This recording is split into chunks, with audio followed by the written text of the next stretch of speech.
Jerusalem is under siege already for 2 years. No one can enter the city. No one can leave the city. How long will this take? In the beginning there was food enough in the city, but on a certain moment the shops become empty.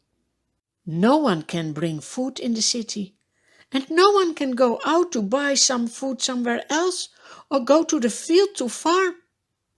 Mothers are struggling to find anything to eat for their children. Children are crying. There is a severe famine. No food left in the city. This is so sad. Children suffer because their parents don't obey God. Then on a certain moment the city wall is broken through.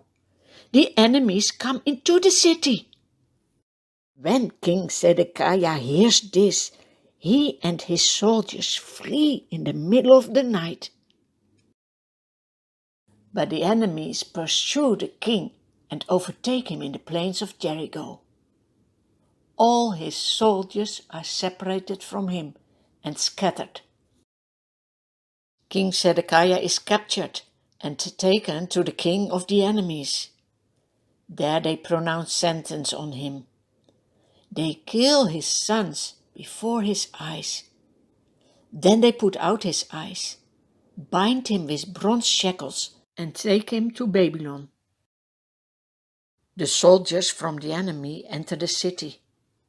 They go to the temple and take all items made of gold, silver, and bronze. Then they set fire to the temple of the Lord, the royal palace, and all the houses of Jerusalem. Every important building is burnt down. The soldiers also break down the walls around Jerusalem. What a disaster! The commander of the army also takes the most important priests and officials, all of whom had been responsible for leading the people to disobey God. He takes them to the camp of his king. There they are executed. The people that survived the siege are taken as prisoners to Babylon. Do you see them go? How would they feel? Only the poorest people are left in the country. They need to farm the land.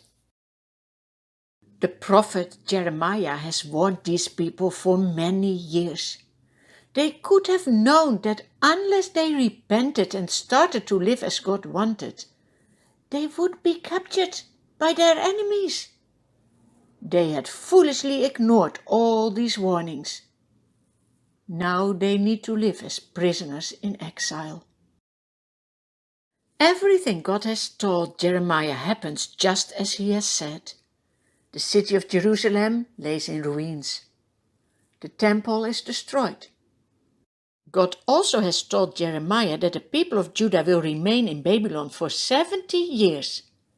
Then they will be able to return. God has punished his people, but he still has good plans for them in the future. Isn't he merciful?